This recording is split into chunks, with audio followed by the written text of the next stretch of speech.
As horas passam tão rápido, o tempo escorre pelas mãos. Agendas tão cheias, corações tão vazios. A alma é pequena e o olhar é tão frio. Te convido agora a experimentar uma outra abordagem, algo mais radical. Joga fora os teus medos e conversa com Deus. Revela a Ele os teus segredos que o pecado escondeu. Põe primeiro Deus no começo do dia. Põe primeiro Deus, o futuro é incerto. Põe primeiro Deus por um ato de fé. Tua vida vai começar a florescer.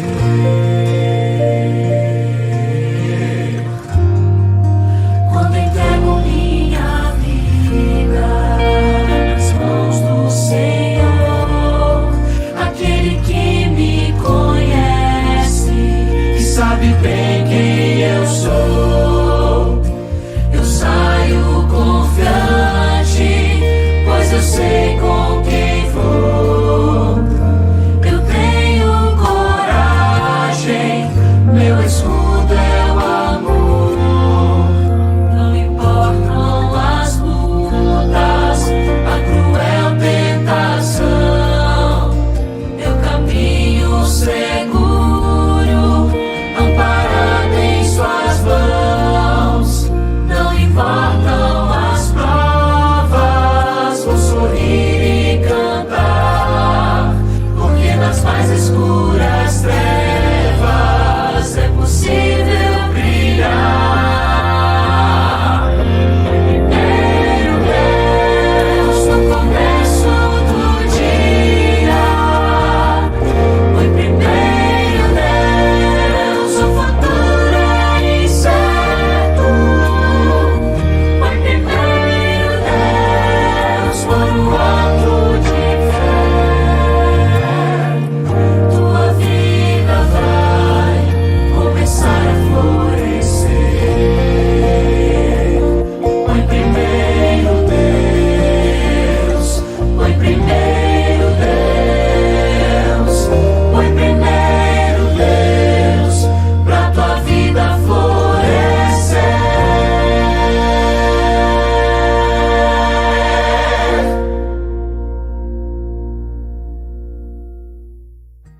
Olá, queridos irmãos e irmãs! Estamos começando os 10 dias de oração.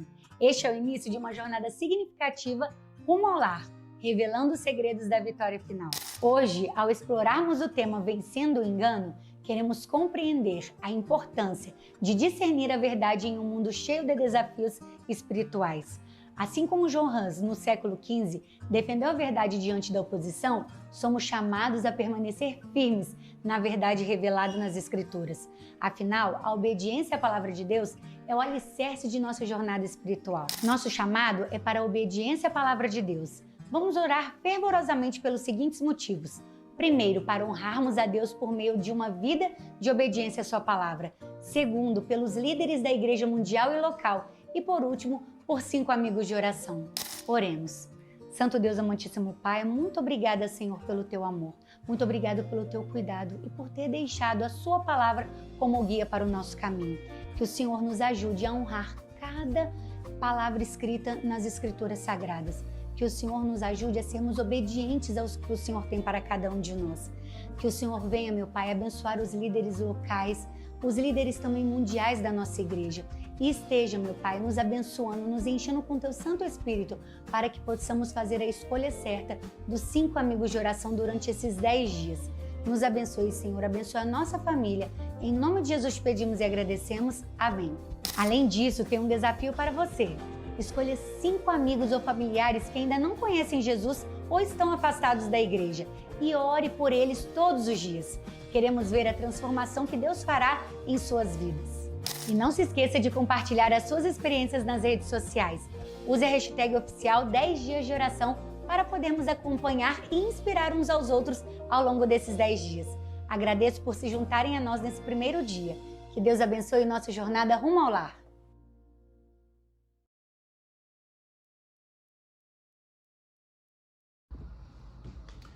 Olá, meus queridos, boa noite, tudo bem com você?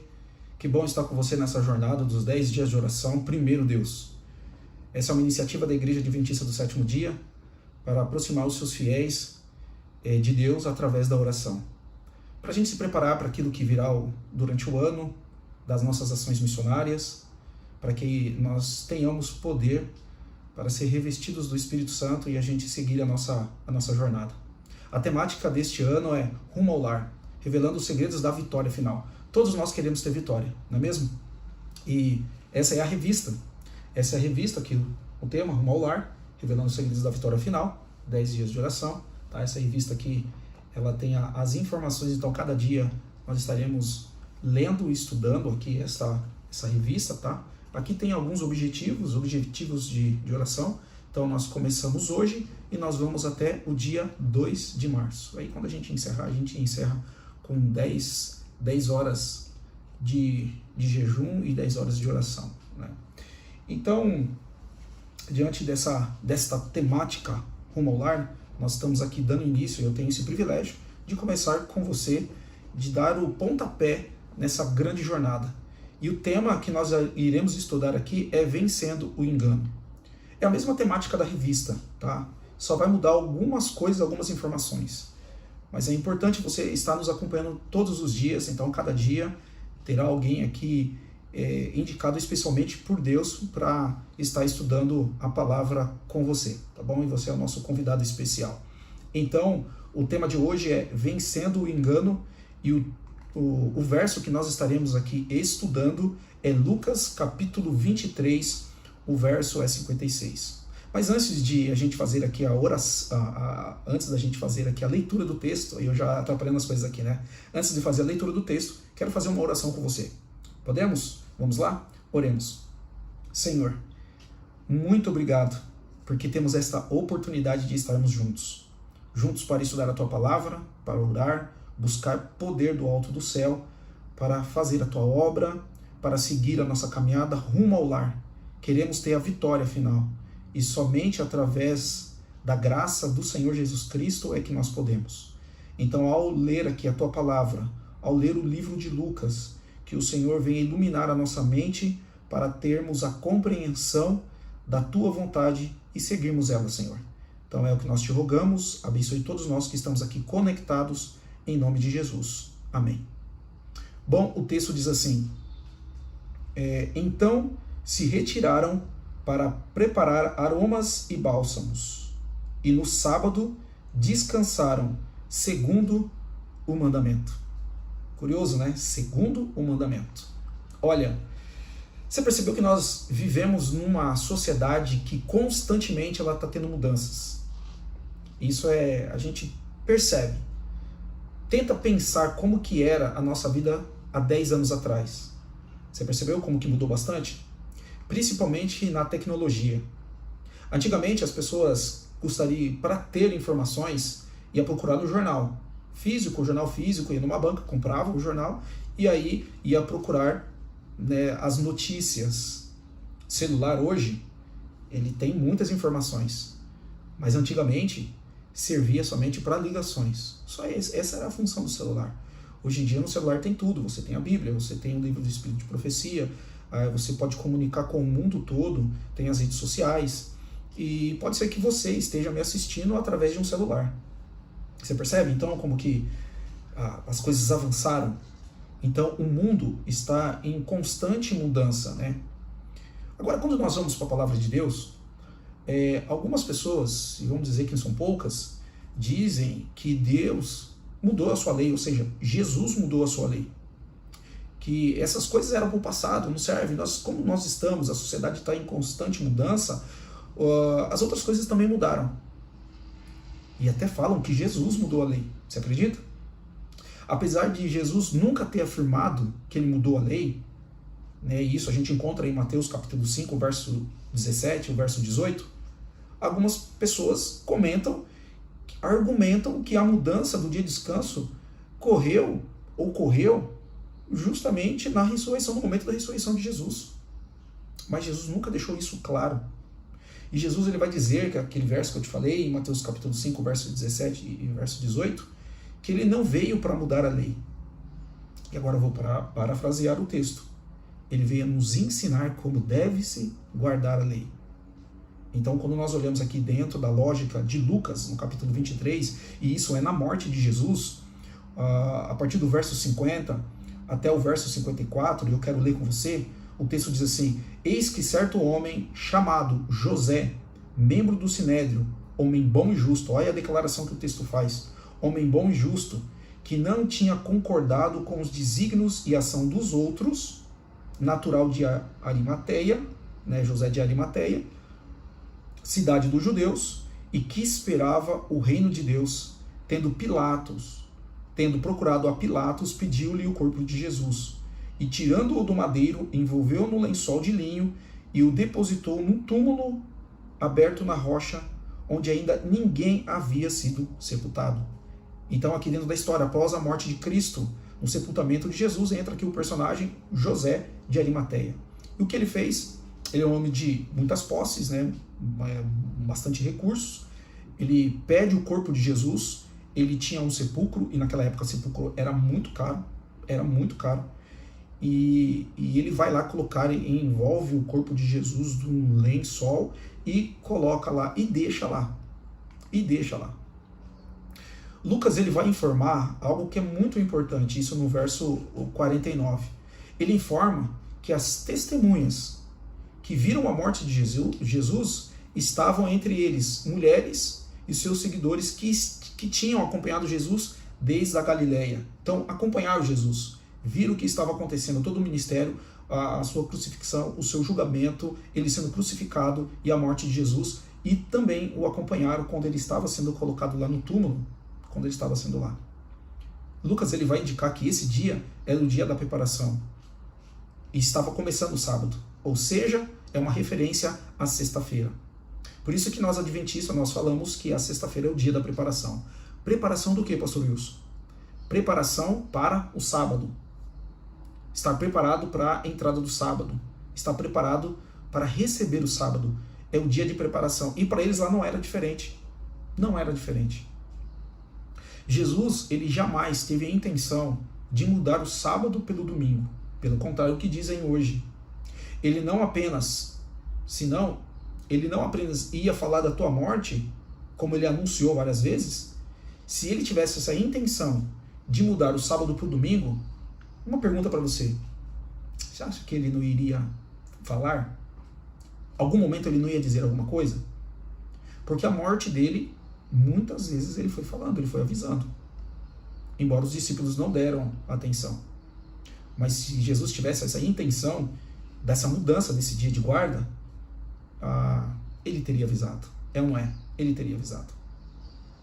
Dentro desses personagens, nós falamos aqui José de Arimateia, mas teve também as mulheres que acompanharam Jesus, isso no verso 55 e no verso 56. As mulheres que tinham vindo da Galileia com Jesus, seguindo, viram o túmulo e como fora ali depositado.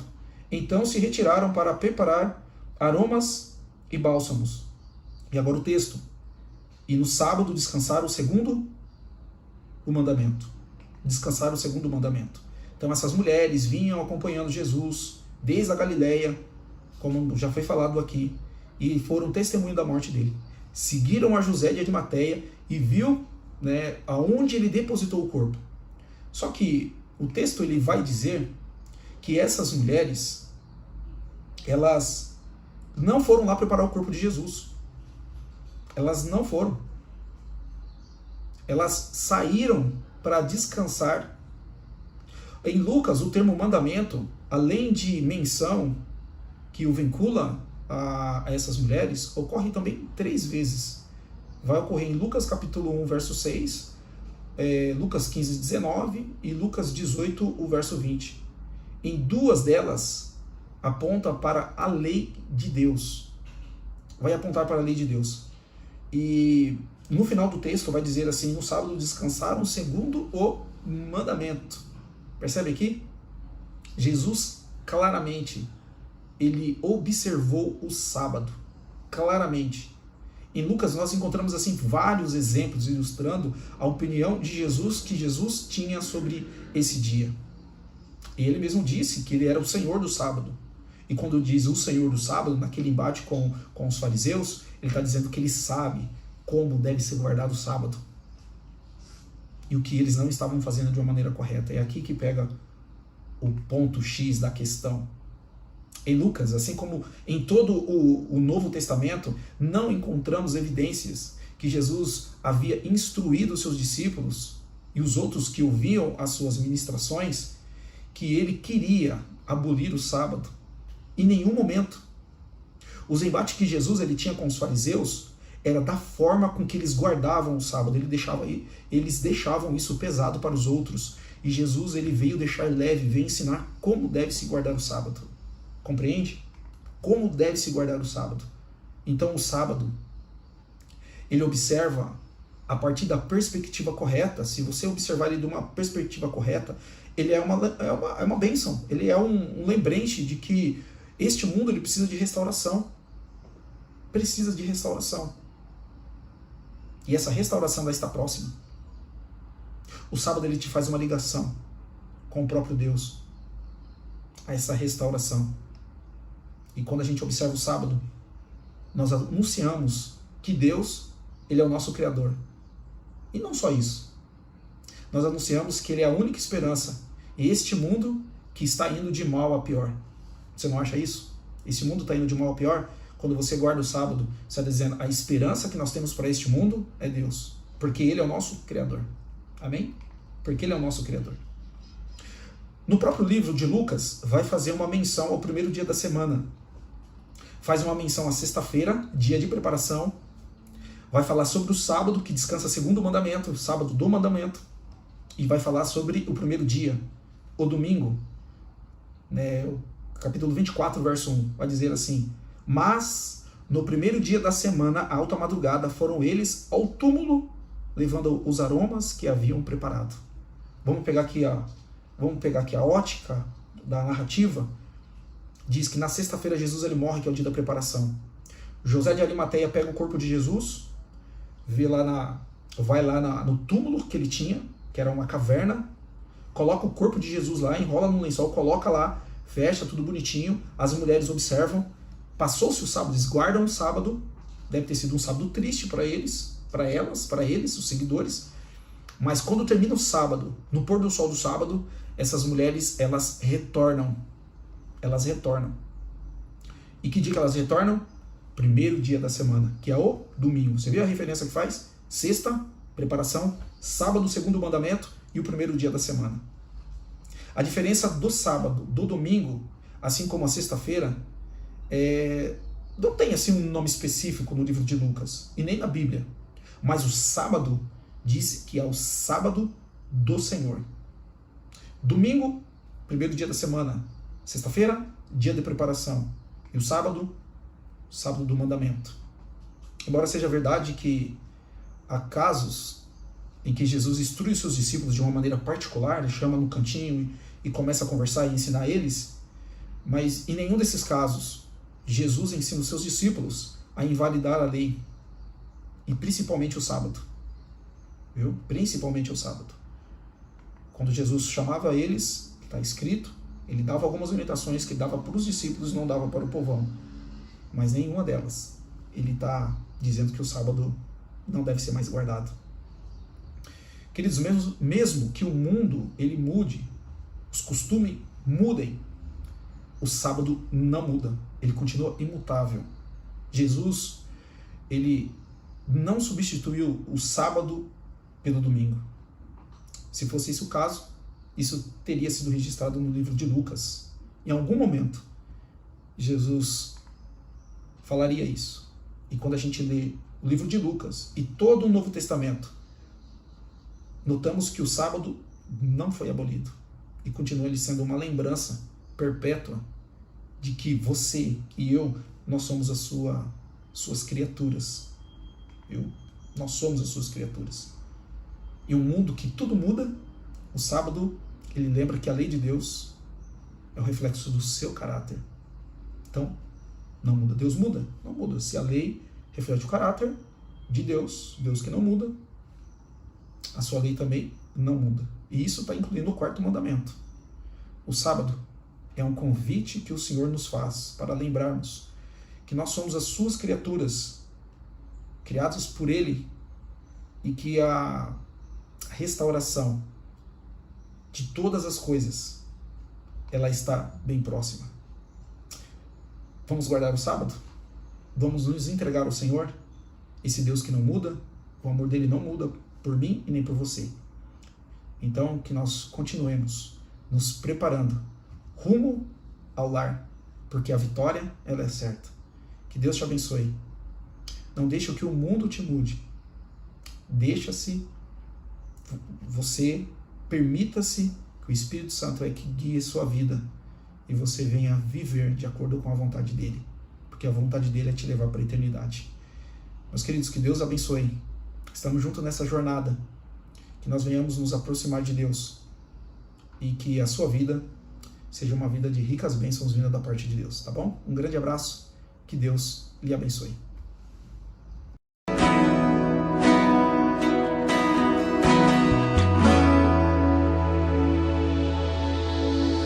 Olhando o sol se pôr no horizonte distante, contemplo o cenário ao suspirar profundamente.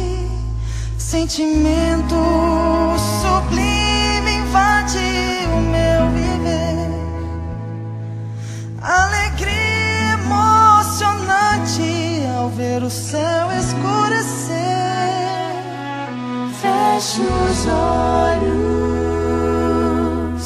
e agradeço a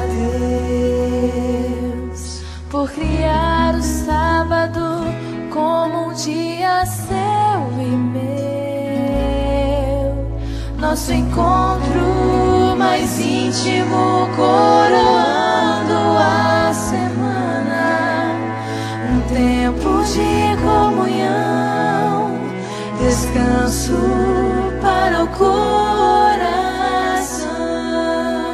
Eu ouço a brisa e reconheço a voz de Deus. Como é bom poder parar e refletir olhando o céu. Penso na semana, esboço um sorriso. Mesmo nas lutas, Ele esteve comigo. Fecho os olhos e agradeço a Deus por criar o sábado como um dia seu e meu.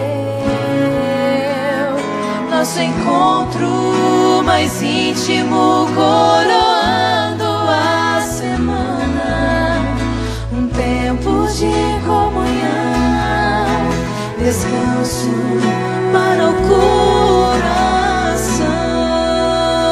Penso no carinho de Deus, vendo uma estrela brilhar, ao separar esse dia só para me encontrar. Fecho os olhos e agradeço a Deus por criar o sábado como um dia seu e meu. Nosso encontro mais íntimo coroando a semana, um tempo de comunhão, descanso